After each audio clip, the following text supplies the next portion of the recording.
कलयुग में विकास की कातिल दौड़ ने कैसे लूट लिया कुदरत का बेशकीमती खजाना।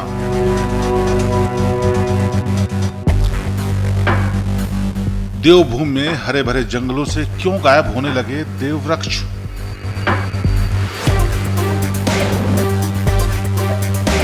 जिस पर टिका था आयुर्वेद का ज्ञान, वो चमत्कारी वृक्ष क्यों खो रहा अपनी जान।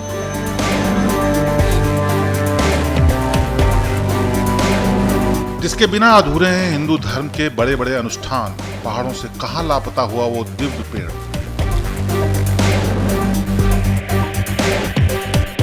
देवभूमि में देववृक्ष के गुमशुदा होने का क्या है राज, कौन सा बड़ा राज खुलने वाला है।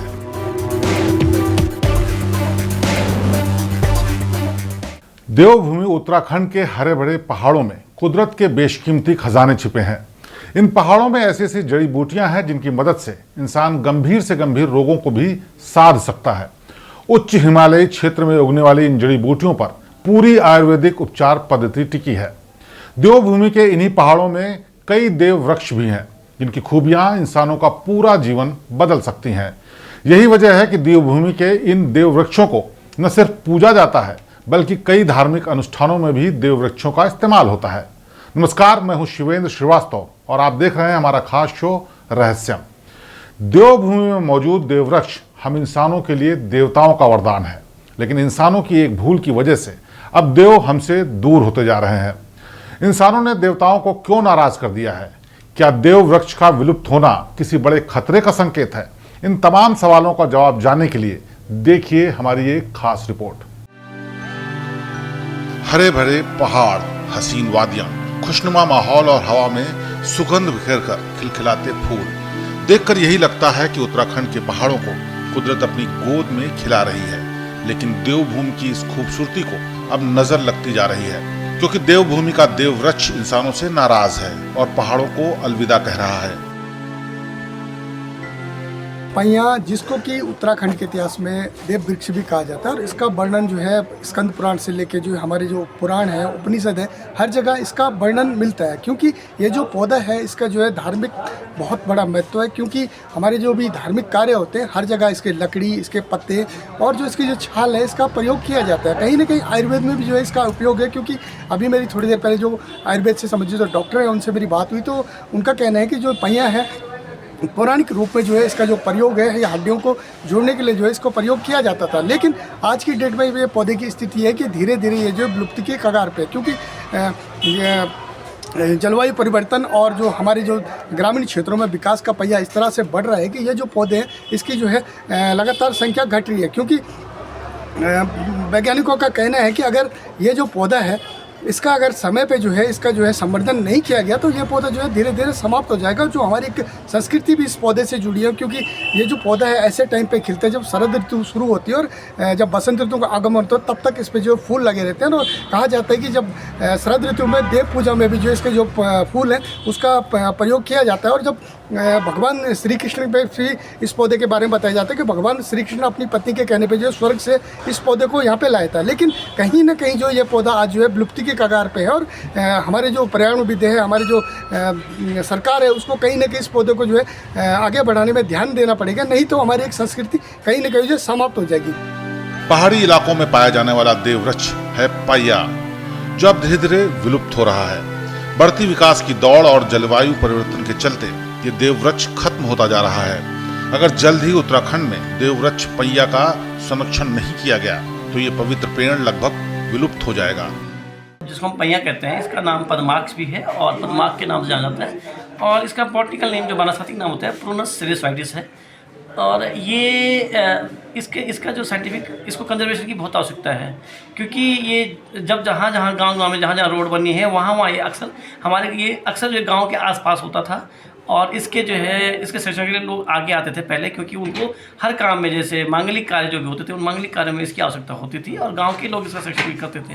परंतु रोड बनने से इनका काफ़ी ह्रास हुआ है और इसकी जो बायोडाइवर्सिटी कंजर्वेशन है वो जो है इसके लिए बहुत ज़रूरी है। और ये टिपिकली जो है जनरेट होता है, इसका जो है जर्मिनेशन होता है, इसका अंकुरण होता है। तो इसका जो इसका ह्रास होने का कारण है, यही कारण है कि ये ये जो है इसका जो सड़कें गई हमारी या जो इसका जो यूज़, तो वहाँ पर इसका कंजर्वेशन पे कोई बात नहीं हुई।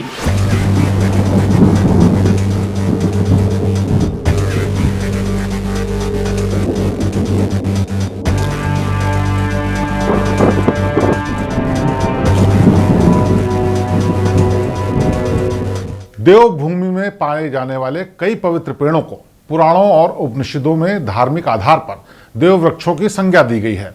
देववृक्ष पैया भी उन्हीं में से एक है। पैया वृक्ष को चंदन और भोजपत्र के समान पवित्र माना जाता है। देववृक्ष पैया का धार्मिक और पौराणिक महत्व तो है ही, साथ ही साथ इसका उपयोग आयुर्वेद में भी बड़े पैमाने पर किया जाता है। उत्तराखंड के पहाड़ी इलाकों में पाया जाने वाला देववृक्ष पैया का वैज्ञानिक नाम प्रुनस सोराइडेसिस है और पुराणों में इसे पद्म या पद्मक कहा जाता है। लगभग 3 से 4 हजार फीट की ऊंचाई पर उगने वाले इस पौधे के बारे में सबसे बड़ी बात यह है कि जब सर्दियों में अन्य सभी पौधों की पत्तियां सूखकर गिरनी शुरू होती हैं, तो उस समय इस पौधे के फूल खिलने शुरू होते हैं और वसंत ऋतु तक पैया के फूलों से ही देवताओं की पूजा की जाती है। देवभूमि उत्तराखंड में इन फूलों का खिलना बेहद शुभ माना जाता है। हमारे शास्त्रों में, हमारे पुराणों में, हमारे वेदों में इन वृक्षों को जीवन रक्षण वृक्ष कहा जाता है। ये हमको ऑक्सीजन के साथ साथ हमें आध्यात्म की ओर प्रेरित कर। इन वृक्षों के नीचे अगर जब हम कोई जप अनुष्ठान इत्यादि करते हैं तो उसका हजारों गुण फल माना गया है हमारे शास्त्रों में। तो जैसे कि आप चर्चा कर रहे हैं कि पैया का वृक्ष हो गया, तो हमारे इस उत्तराखंड में यह पैया का जो वृक्ष है, इसके विषय में बताया गया है कि ये देव वृक्ष है। जैसे कि पीपल हो गए, आम हो गए, बट हो गया, बिल्वपत्र हो गया, ये जो पारिजात हो गया, पद्माक्ष हो गया, इन वृक्षों की श्रेणी में पैया भी आता है। जब हमारे कुंडली में कभी ऐसा काल सर्प योग या ऐसा मृत्यु योग इत्यादि बनते हैं, विशिष्ट ग्रह जब पीड़ित करने वाले होते हैं, तो हमारे यहाँ तुलादान का भी एक विधान है कि तुलादान से अन्न में जो है वो हमारा जो है वो सारा दोष निवृत्त हो जाता है। तो उस तुलादान का जो मूल दंड बन जाए, जिसमें तोल होता है, एक तरफ अन्न रखा जाता है या धन रखा जाता है, एक तरफ जिस व्यक्ति का वो ग्रह है, उस ग्रह की निवृत्ति के लिए यम की नाभि पर उसका ही दंड रखा जाता है, पैया का दंड रखा जाता है और उसी पे जो है तोल का कार्य होता है। पैया वृक्ष की छाल और पत्तियां दवाई बनाने के काम आती हैं। उच्च हिमालयी क्षेत्रों में उगने वाले इस वृक्ष पर हमारे ऋषियों आयुर्वेदाचार्यों ने बड़े बड़े शोध कर मानव कल्याण में इसका उपयोग किया है। वृक्ष है, इसकी जो खाल होती है, इसका बॉयल करके इसका एक पेस्ट बनाते हैं लुगदी जैसा। फिर इसमें जैसे जानवरों के या पुराने ज़माने में जब उनकी कभी चढ़ते समय हड्डी उड्डी में कभी चोट आ जाती थी, तो उसको बांधते तो बाहर से लकड़ी लगा के रस्सियों से लपेट देते थे, उससे उनकी हड्डियाँ सेट हो जाती थी।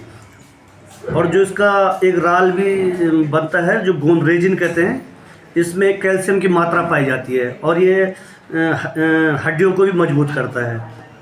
छाल और पत्तियों को मिलाकर नेचुरल कलर बनता है और उसको कपड़े में डाइयों में भी काम करते हैं। और ये पदम भी बोलते हैं, इसकी लकड़ी जो है चंदन की तरह पवित्र मानी जाती है और इसका हवन सामग्री में और पूजा में भी उपयोग किया जाता है। औषधीय गुणों के अलावा पैया वृक्ष उत्तराखंड में धार्मिक एवं सांस्कृतिक रूप में भी बहुत महत्व रखता है। यहाँ पर हर धार्मिक अनुष्ठानों, शादी विवाह और त्योहारों पर इसका किसी न किसी रूप में प्रयोग किया जाता है। देव वृक्ष पैया के बगैर जो है हमारा कोई भी धार्मिक कार्य जो है सफल नहीं हो सकता। और पैया जो है वो ऐसा वृक्ष है कि जो जल सबसे पहले जो वृक्ष जो है बसंत ऋतु में जो है सबसे पहले जो है पल्लवित और पुष्पित होता है। और कोई भी देव कार्य हो, यज्ञ हो, हवन हो, चूड़ाकर्म हो, अन्नप्राशन हो, मुंडन हो, शादी हो, विवाह है, उसके बगैर जो है हमारा कोई भी काम धार्मिक कार्य सफल होना असंभव है। पैया वृक्ष देवभूमि की संस्कृति से भी जुड़ा हुआ है। उत्तराखंड के लोग देव वृक्ष की पूजा करते हैं और इसे बेहद पवित्र मानते हैं।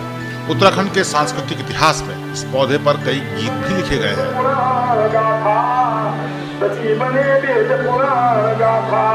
पैया एक ऐसा वृक्ष है जो कि उत्तराखंड की संस्कृति और यहाँ की जो भी धार्मिक कार्य होते हैं जिसमें उसका एक महत्वपूर्ण योगदान है। आज जो है समय के साथ साथ जो पैया वृक्ष है वो विलुप्ति कगार पर है और हमें और सरकार और सभी को मिलकर उसको एक बचाने का प्रयास करना चाहिए। आज जो है चाहे वो हमारे पारंपरिक सांस्कृतिक और ये जो हमारे अनुष्ठान है उसमें पहिया का हम प्रयोग करते हैं। और जो है बच्चों का या किसी का भी जो है तोल होता है, पहले जो गांव में अन्न तोल या बच्चों का तोल होता तो उसमें पहिया के वृक्ष का एक महत्वपूर्ण योगदान होता है। और पहिया आज ही नहीं, पौराणिक काल से जो है हमारी संस्कृति और हमारे धार्मिक अनुष्ठानों में प्रयोग होता आया है।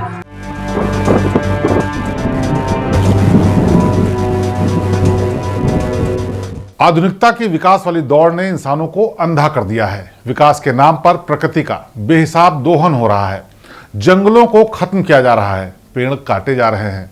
ग्लोबल वार्मिंग का असर आज पूरी दुनिया में देखा जा रहा है। ग्लेशियर पिघल रहे हैं, जिससे इंसानों के भविष्य पर बड़ा खतरा मंडरा रहा है। जीव जंतुओं की हजारों प्रजातियां पहले ही इंसानों के स्वार्थी विकास की भेंट चढ़ चुकी हैं। कई पेड़ पौधे और वनस्पतियां भी अब विलुप्त हो चुकी हैं। देववृक्ष पहिया भी पहाड़ों पर अपने अस्तित्व की जंग लड़ रहा है। हैरानी की बात यह है कि इतने गुणों से भरपूर होने के बावजूद भी देववृक्ष पहिया काफी हद तक कम हो गया है। अगर इसी रफ्तार से पहिया वृक्ष कम होते रहे तो वो दिन दूर नहीं जब देववृक्ष पहिया पहाड़ों से पूरी तरह से विलुप्त हो जाएगा।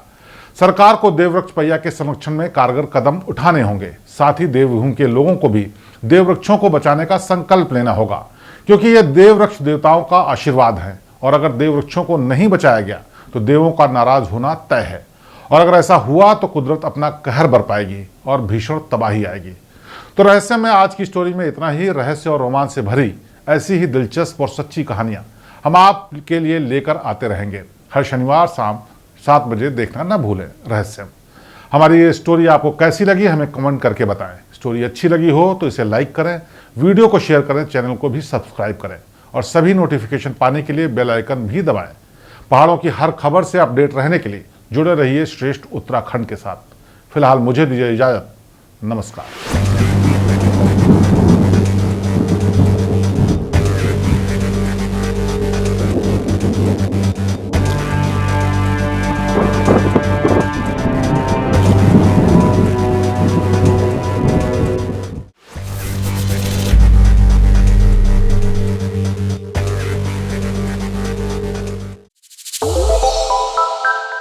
श्रेष्ठ उत्तराखंड पर खबरों से जुड़े रहने के लिए चैनल को सब्सक्राइब और लाइक करें, बेल आइकन दबाएं और देखते रहें श्रेष्ठ उत्तराखंड।